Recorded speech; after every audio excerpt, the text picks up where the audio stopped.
ഓം നമ ശിവായ. ജ്യോതിഷ ചന്ദ്രികയിലേക്ക് എല്ലാവർക്കും ഹൃദ്യമായ സ്വാഗതം.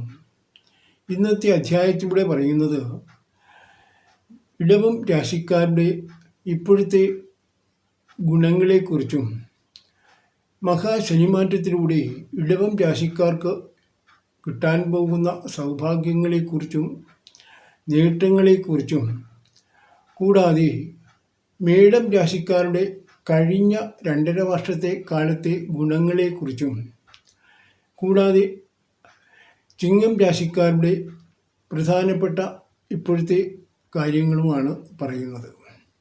ഈ 3 ഗ്രഹങ്ങളുടെയും 3 രാശികളുടെയും നിലവിലുള്ള സ്ഥിതിയെക്കുറിച്ചാണ് പറയുന്നത്. ആദ്യമേ ഇടവം രാശികളെക്കുറിച്ച് നോക്കാം. ഇടവം രാശിക്കാർക്ക് ഇപ്പോൾ ഉന്നതമായിട്ടുള്ള സ്ഥാനമാനങ്ങളും ബഹുമതികളും ലഭിക്കുന്ന ഒരു കാലഘട്ടമാണ്. രാജ്യതുല്യമായിട്ടുള്ള ഒരു കാര്യങ്ങളിലേക്ക് അവർ എത്തിച്ചേരുന്നതാണ്. മാത്രമല്ല ഇവർക്ക് നല്ല ഐശ്വര്യവും പ്രതാപവും ഉണ്ടാകുന്ന ഒരു കാലഘട്ടം കൂടിയാണ് എന്ന് പറയാം. എന്നാൽ ഇവരുടെ വിചാരത്തിലും പ്രവൃത്തിയിലും വാക്കിലുമെല്ലാം തന്നെ നൈർമല്യമുള്ളവരായിരിക്കും. എന്നാൽ ഇവർ കേസുകൾ അഥവാ ന്യായമായിട്ടുള്ള ന്യായകാര്യങ്ങളെക്കുറിച്ചും കേസുമായി വരുന്ന കാര്യങ്ങളെക്കുറിച്ചുമെല്ലാം തന്നെ അവർ ഇതിൻ്റെ മാർഗം തിരിയുന്നത് വളരെ കഷ്ടപ്പാടുകളും ബുദ്ധിമുട്ടുകളും നിറഞ്ഞ ആ കാലഘട്ടങ്ങളിലൂടെയും ആയിരിക്കും. എന്നാൽ വ്യവസായപരമായിട്ട് പോകുന്നവർക്ക് അതുപോലെ തന്നെ വ്യവസായപരമായിട്ട് പോകുവാൻ തീരുമാനിക്കുന്നവർക്കും ഈ നാളുകാർക്ക് വളരെയധികം നേട്ടങ്ങൾ, വളരെയധികം സമ്പത്തുക്കൾ ഉണ്ടാകുന്ന ഒരു കാലഘട്ടം കൂടിയാണ്. ഇനി ഇതുകൂടാതെ കൊണ്ട് തന്നെ ഭൂമി സംബന്ധമായിട്ടുള്ള കാര്യങ്ങളിലേക്ക് മാറുന്നവർക്ക് വളരെയധികം ഗുണങ്ങളും വളരെയധികം ശ്രേഷ്ഠതയും ഉണ്ടാകുന്ന ഒരു കാലഘട്ടമാണ്.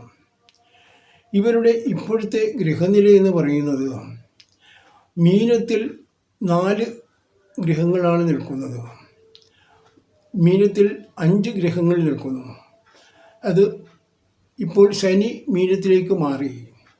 കൂടാതെ ബുധൻ, ശുക്രൻ, ആദിത്യൻ, രാഹു ഇങ്ങനെ 5 ഗ്രഹങ്ങളാണ് ഇവരുടെ 11ാം ഭാവത്തിൽ നിൽക്കുന്നത്. അതുകൊണ്ട് ലാഭസ്ഥാനത്ത് ഇവർക്ക് ഒരു വലിയ മുന്നേറ്റം തന്നെ ഉണ്ടാകുമെന്ന് പറയാം. ഇവർ വിചാരിക്കുന്ന സകല കാര്യങ്ങളും വളരെ ഭംഗിയായി നടത്തുന്ന ഒരു കാലഘട്ടം കൂടിയാണ് ഇവരുടേത്. എന്നാൽ ബുദ്ധിമാന്മാരും കീർത്തിയും അതുപോലെ തന്നെ രാജതുല്യമായിട്ടുള്ളവരും ആണ് ഇവരെന്ന് പറയാം. സ്വന്തം അധ്വാനത്തിലൂടെ മാത്രമേ ഇവർ നേടിയെടുത്ത സമ്പത്തുക്കൾ വളരെ അധികം വളരെയധികം നല്ല രീതിയിൽ ചിലവഴിക്കുകയും അതുപോലെ തന്നെ സുഖലോലുപരായി കഴിയുന്നതുമായിട്ടുള്ള ഒരു കാലഘട്ടം കൂടിയാണ്. സമ്പത്ത് ഇവർക്ക് ധാരാളമായിട്ട് വന്നു ചേരുന്ന ഒരു കാലഘട്ടമാണ്. മാത്രമല്ല ഐശ്വര്യവും ധനവും ഇവർക്ക് ധാരാളം വന്നു ചേരുന്ന ഒരു കാലഘട്ടം കൂടിയാണ്. എന്നാൽ നേതൃത്വ പാഠവും ഇവർക്കുണ്ടായിരിക്കും. ശാസ്ത്രകാര്യങ്ങളിലെല്ലാം തന്നെ ഇവർക്ക് ഉന്നതമായിട്ടുള്ള അറിവ് ഉള്ളവരായിരിക്കും. എന്നാൽ ഇവർക്ക് ബുദ്ധിപരമായിട്ടും അതുപോലെ തന്നെ കഴിവും ധാരാളം ഉള്ളവരാണ്. ഇവർ ഉന്നത പദവികളിലേക്ക് അലങ്കരിക്കപ്പെടും എന്നുള്ളതിൽ തർക്കമില്ല. മാത്രമല്ല ഇവരുടെ 11ാം ഭാവത്തിലാണ് ഇപ്പോൾ ശനി നിൽക്കുന്നത്. അതുകൊണ്ട് ആ 11ാം ഭാവത്തിൽ നിൽക്കുന്ന ശനി വളരെയധികം ലാഭകാരകനായിട്ടുള്ള ഒരു ശനി കൂടിയാണ്. അവർക്ക് ലാഭം വളരെയധികം ഉണ്ടാക്കി കൊടുക്കുന്ന ഒരു ശനിയാണ് ഇവരുടെ 11ാം ഭാവത്തിൽ നിൽക്കുന്നത്. കൂടാതെ കൊണ്ട് തന്നെ ഇവർക്ക് ആ 11ാം ഭാവത്തിൽ നിൽക്കുന്ന ശനിയായതുകൊണ്ട് വളരെ നേട്ടങ്ങൾ ഇവർക്ക് ഉണ്ടാകുവാൻ പോകുന്നു. ആരോഗ്യനില വളരെയധികം തൃപ്തികരമായിരിക്കും. ശൂരന്മാരും വളരെ സ്ഥിരം ധനമുള്ളവരുമായിരിക്കും. എന്നാൽ വളരെയധികം കഷ്ടപ്പാടുകളും ബുദ്ധിമുട്ടുകളും നിറഞ്ഞാണ് ഇവർ ജീവിതമാർഗം കരയേറി വന്നെങ്കിലും ഈ 2.5 വർഷക്കാലം ഇവരുടെ ജീവിതത്തിലെ മറക്കാനാവാത്ത ഒരു കാലഘട്ടം ആയിരിക്കുമെന്ന് തീർച്ചയാണ്. കാരണം ഈ 2.5 വർഷക്കാലം കൊണ്ട് ഇവർക്ക് വളരെയധികം ധനവും സമ്പത്തുമെല്ലാം തന്നെ നേടിക്കൊടുക്കുന്നതാണ് ശനീശ്വരൻ 11ാം ഭാവത്തിൽ അഥവാ ലാഭകാരകനായി നിൽക്കുന്നത്. കൂടാതെ കൊണ്ട് തന്നെ ഇനി ഇടവം രാശിയെക്കുറിച്ച് നോക്കാം. ഇടവം രാശിയിൽ വരുന്ന നാളുകളെന്ന് പറയുന്നത് അശ്വതി, ഭരണി, കാർത്തിക കാല്. ഇവർക്ക് കഴിഞ്ഞ വളരെയധികം നാളുകളായിട്ട് അഥവാ 2.5 വർഷമായിട്ട് വളരെ നേട്ടങ്ങളാണ് ശനി ഭഗവാൻ ഇവർക്ക് നൽകിക്കൊണ്ടിരുന്നത്. എന്നാൽ ചെറിയ കാര്യ തടസ്സങ്ങളെല്ലാം വന്നെങ്കിലും ഇവർ വിചാരിച്ചതുപോലെ തന്നെ വളരെയധികം നേട്ടങ്ങൾ ഇവർക്ക് വരുവാൻ സാധിച്ചു. വ്യവഹാരാദി കാര്യങ്ങളിൽ ഇവർ ചെന്ന് പെട്ടുപോയെങ്കിലും വളരെയധികം നേട്ടങ്ങളാണ് ഇവർക്ക് അതുകൊണ്ട് സംഭവിച്ചിരിക്കുന്നത്. ശത്രുക്കളെയെല്ലാം തന്നെ വളരെ നിഷ്പ്രഭമാക്കിക്കൊണ്ട് ഇവർ വളരെയധികം ഒരു കുതിച്ചുകയറ്റമായിരുന്നു ഈ കഴിഞ്ഞ 2.5 വർഷക്കാലം. ഇവർക്ക് വിദ്യാഭ്യാസപരമായിട്ടുള്ള നേട്ടങ്ങളും വിദ്യാഭ്യാസപരമായിട്ടുള്ള ഉന്നതിയും തന്നെ ഇവർക്ക് വളരെ ഉണ്ടാകുന്നതാണ്. മാത്രമല്ല നല്ല സമ്പത്തുക്കളും നല്ല കാര്യശേഷിയും ഉള്ളവരും അതുപോലെ തന്നെ കാര്യപ്രാപ്തി ഉള്ളവരുമായിട്ടുള്ളവരാണ് ഇവർ. ഇവർ വിചാരിക്കുന്ന കാര്യങ്ങളെല്ലാം തന്നെ നടത്തിയെടുക്കുവാൻ കഴിയുന്ന ഒരു കാലഘട്ടം കൂടിയാണ് ഇതെന്ന് പറയുന്നതിൽ യാതൊരുവിധ തർക്കവുമില്ല. ഇനി ഇവർക്ക് 25 വർഷം കഴിയുമ്പോൾ മാത്രമേ ഈ 11ാം ഭാവത്തിലേക്ക് ശനി വരികയുള്ളൂ. അതുവരെയുള്ള അതിനു മുൻപായിട്ടുള്ള ഈ 2.5 വർഷക്കാലം ഇവർക്ക് ഉന്നതിയിൽ നിന്നും ഉന്നതിയിലേക്ക് കയറുവാനുള്ള ഒരു പടവ് കൂടിയാണ് എന്ന് പറയാം. അതിന് ശനി ഭഗവാൻ ഇവർക്ക് എല്ലാവിധ അനുഗ്രഹങ്ങളും നൽകിക്കൊണ്ടിരിക്കുകയാണ്. ഇനി അടുത്തത് നമുക്ക് പറയുവാനുള്ളത് ചിങ്ങക്കൂറുകാരെക്കുറിച്ചാണ്. ചിങ്ങക്കൂർ എന്ന് പറയുമ്പോഴത്തേക്ക് മകം, പൂരം, ഉത്രം കാല്. ഈ മകം, പൂരം, ഉത്രത്തിൽ കാല് ഈ നക്ഷത്രമാണ് ചിങ്ങക്കൂറുകാർ. ചിങ്ങക്കൂറുകാർക്ക് വളരെയധികം ദോഷസമയമാണെന്ന് പറയുവാൻ സാധ്യമല്ല.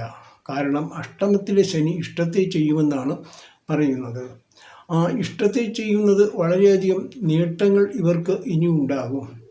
കഴിഞ്ഞ ഈ 2.5 വർഷക്കാലത്തോളവും ഇവർക്ക് വളരെയധികം ദോഷങ്ങൾ ശനി ഭഗവാൻ നൽകിയിരുന്നു എങ്കിൽ പോലും എന്നാൽ 5ൽ നിൽക്കുന്ന വ്യാഴം വളരെയധികം ഗുണങ്ങൾ ഇവർക്ക് നൽകുകയും ചെയ്തു.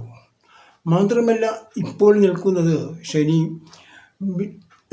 നിൽക്കുന്നത് വ്യാഴക്ഷേത്രത്തിലാണ്.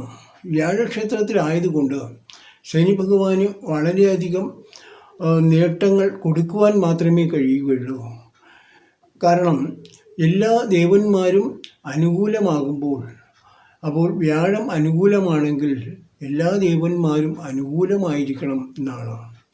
സർവേശ്വരാണാം ദക്ഷിണേതി നിത്യം സാന്നിധ്യമസ്മി ദക്ഷിണാനുകൂലേ പ്രായാനുകൂലേ സകലാച്ഛദേവ സ്ഥൽ പ്രതികൂലേ സകലാനുകൂലേ. എല്ലാ ദേവന്മാരും അനുകൂലമായിരിക്കണം. വ്യാഴം അനുകൂലമാണെങ്കിൽ സർവശക്തനായ തമ്പുരാൻ അനുകൂലമാകുമ്പോൾ എല്ലാവരും അനുകൂലമായിരിക്കണം ആ നാളുകാരോട് എന്നതനുസരിച്ച് ഇവർക്ക് യാതൊരുവിധ ബുദ്ധിമുട്ടുകളോ കഷ്ടപ്പാടുകളോ ഒന്നും തന്നെ വരുന്നില്ല.